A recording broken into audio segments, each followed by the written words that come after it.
Bonjour à tous. Nous avons vu la définition de la pharmacologie. Et nous avons dit que la pharmacologie, c'est la science qui étudie le devenir du médicament dans l'organisme. C'est ce que nous avons appelé la pharmacocinétique. Et nous avons vu les différentes étapes pharmacocinétiques ainsi que les paramètres qui permettent d'évaluer ces états pharmacocinétiques, ainsi que les facteurs de variation de chaque étape. Le deuxième aspect dans la définition de la pharmacologie, c'est la science qui étudie les effets des médicaments. C'est ce que nous avons appelé la pharmacodynamie. Aujourd'hui, nous allons voir de manière très simple les différents aspects pharmacodynamiques d'un principe actif.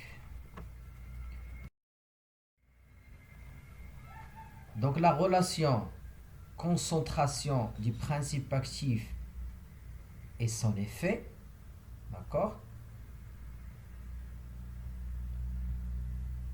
La concentration et l'effet, d'accord? Il suit une courbe sigmoïdienne. D'accord? Vous voyez la courbe il est sigmoïdienne avec un effet maximum. D'accord?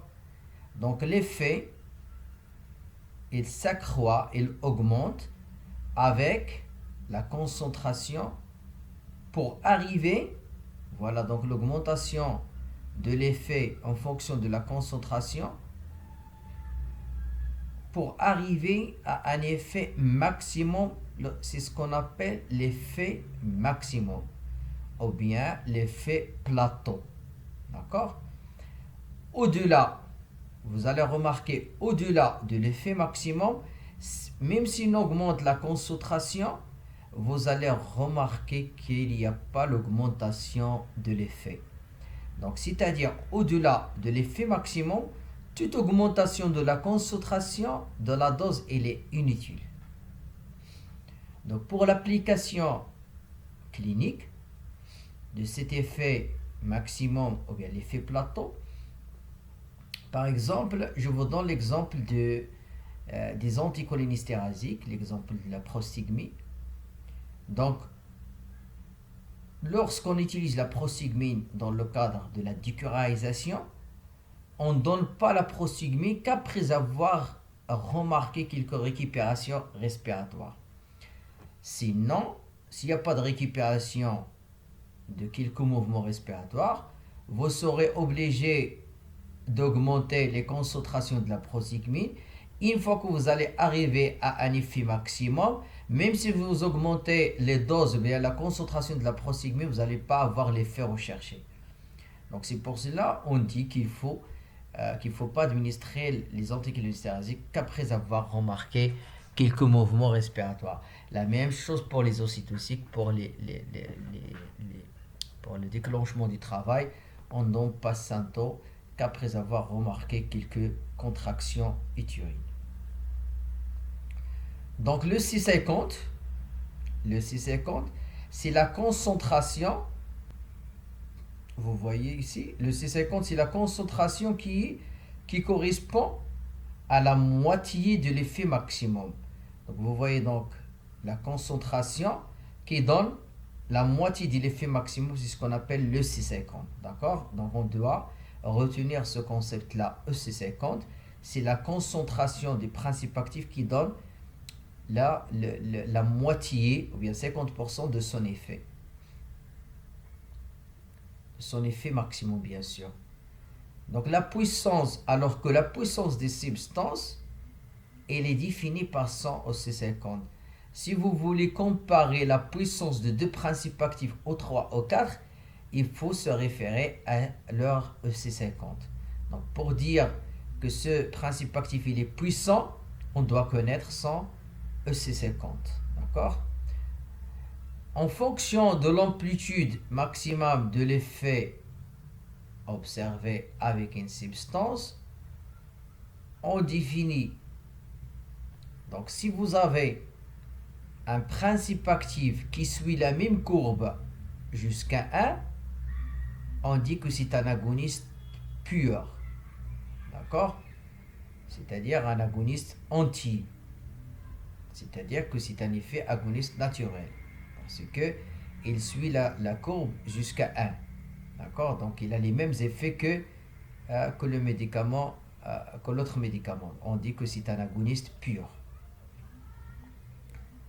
Donc lorsque la courbe n'arrive pas à 1, donc ici, il n'arrive pas à 1, on dit que c'est un agoniste partiel. D'accord? C'est-à-dire que son effet maximum, il est entre 0 et 1. Il n'arrive pas à 1. D'accord?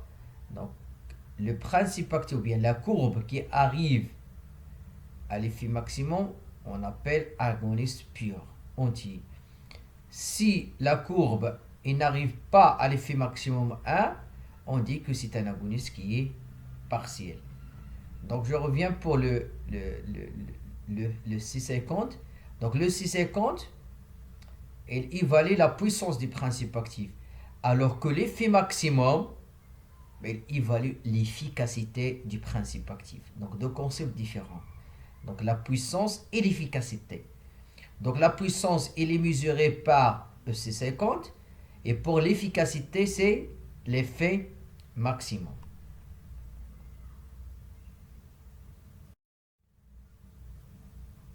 Donc voilà. Donc le 650, donc c'est la concentration du principe actif qui donne la moitié de l'effet maximum. C'est le 650. Donc il mesure la puissance. D'accord? Alors que l'effet maximum, d'accord, il mesure l'efficacité. D'accord? Donc la puissance et l'efficacité. Pour dire que c'est un agoniste, ce principe actif, il est puissant, on doit connaître son EC50. Si, pour dire que l'agoniste, il est efficace, on doit mesurer son effet maximum. Donc c'est ça la différence entre EC50, d'accord, et l'effet maximum. Donc vous avez ici un exercice. Il faut classer les principes actifs selon leur efficacité et puissance. Donc par exemple, pour l'efficacité, vous voyez donc il est mesuré par l'effet maximum. Vous voyez donc c'est D le plus efficace parce que c'est le principe qui a le plus grand effet maximum. Par la suite c'est B. Par la suite c'est C. Et enfin le moins efficace c'est A. D'accord? Donc le plus efficace c'est D. D'accord? Après P, après C et en dernier c'est A. Donc pour la puissance, donc je vous laisse l'exercice et vous allez me dire quel est le principe actif ou bien l'agoniste qui est le plus puissant. Est-ce que c'est D?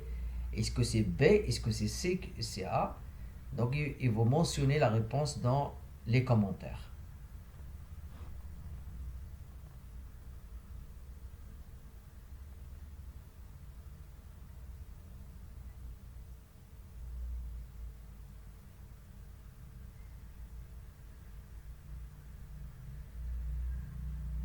Donc voilà, donc vous avez les agonistes, d'accord? Vous voyez ici donc c'est D qui est l'agoniste anti pur parce qu'il arrive à un effet maximum. D'accord? Les autres ils sont des agonistes qui sont partiels. D'accord? Donc vous essayez de les classer selon leur puissance. Donc vous avez cet exercice et vous mettez vous insérez vos réponses dans la partie commentaires. D'accord? Donc je vous laisse le diapo. Je vous laisse la diapo pour quelques minutes.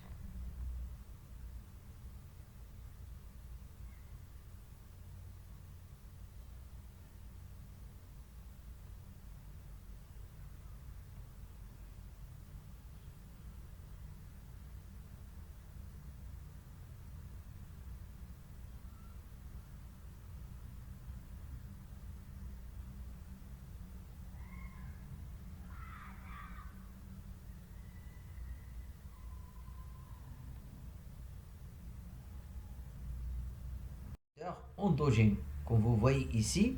Donc vous voyez, donc il va diminuer l'effet de l'agoniste ou bien du médiateur endogène. D'accord? Donc il faut retenir ces concepts-là. Le ligand, l'agoniste, l'antagoniste et l'agoniste inverse. L'interaction-là, d'accord, il est réversible. D'accord? Donc c'est une réaction qui est gouvernée, gérée par la loi d'action de masse. D'accord? Donc l'équilibre entre un ligand et son récepteur, il s'exprime comme suit. Donc le ligand plus récepteur, il peut donner un couple ligand-récepteur.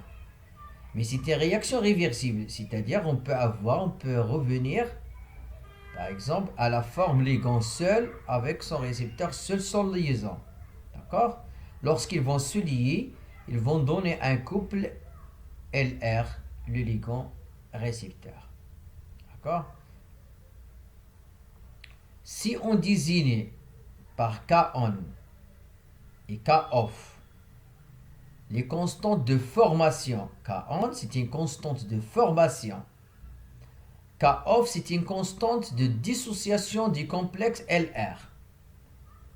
Alors à l'équilibre, le couple ou bien le ligand récepteur K-off divisé par le couple LR est égal à K-on divisé par K-off est égal à ce qu'on appelle la constante de dissociation à l'équilibre. C'est ce qu'on appelle Kd.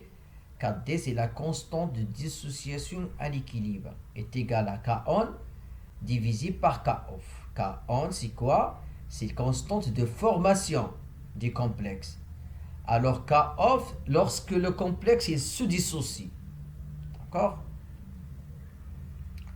Kd, elle représente la concentration de la substance qui donne 50% d'occupation des récepteurs et 50% de l'effet.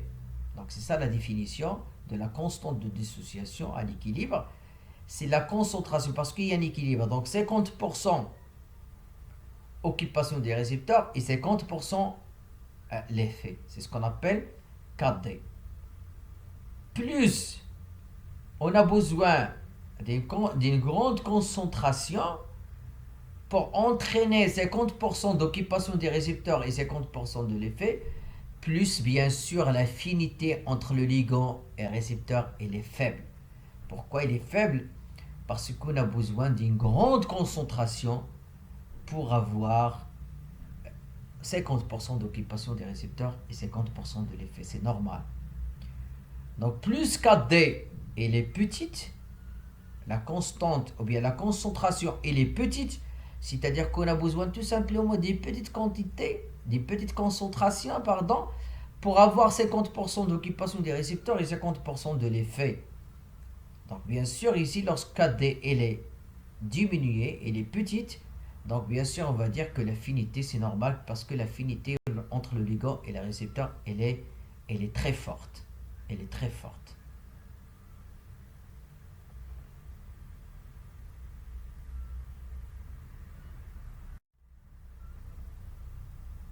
Donc vous voyez donc le 4D, nous avons dit que c'est la concentration qui donne 50% de l'effet et 50% d'occupation des récepteurs. Donc vous voyez ici 50% du médicament il est lié au récepteur. C'est ce qu'on appelle, vous voyez ici c'est 50% du médicament qui est relié à son récepteur. Donc la concentration qui est dans 50% d'occupation des récepteurs et 50% de l'effet. On l'appelle 4D. Donc 4D, il nous renseigne sur le degré d'affinité de l'agoniste. Plus 4D elle est élevée, plus l'affinité entre le ligand et le récepteur elle est faible. Plus 4D elle est faible, elle est diminuée, plus que l'affinité de l'agoniste elle est très forte. D'accord?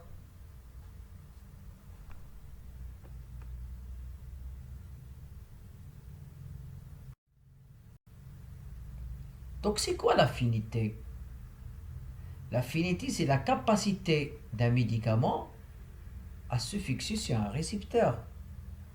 Si vous vous rappelez du cours de la pharmacocinétique, nous avons parlé de l'affinité des principes actifs aux albumines, c'est-à-dire aux protéines plasmatiques. Les albumines ou bien l'alpha-1 glycoprotéine, on appelle l'affinité, c'est-à-dire la capacité d'un médicament à se fixer sur un récepteur, on l'appelle l'affinité. Donc il y a des médicaments qui ont une grande affinité au récepteur, il y a des médicaments qui ont une faible affinité au récepteur. Donc vous avez un exemple ici. Donc nous avons dit que 4D, la constante de dissociation, c'est la concentration qui donne 50% d'occupation des récepteurs et 50% de l'effet.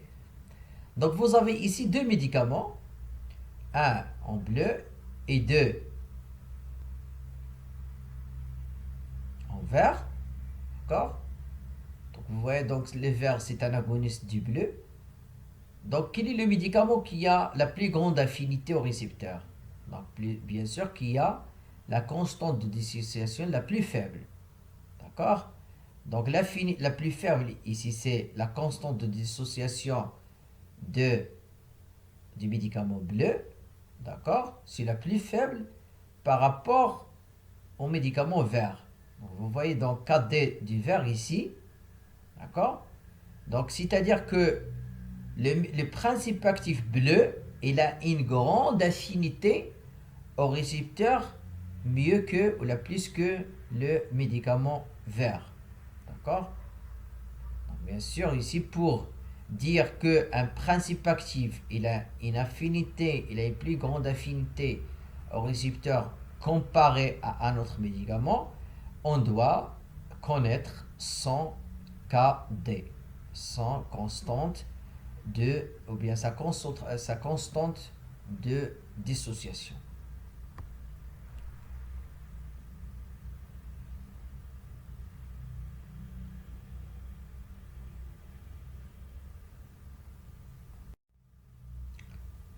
Donc voilà, donc sur ce, donc nous avons terminé la première partie de la pharmacologie, c'est-à-dire les deux aspects pharmacocinétiques et pharmacodynamiques.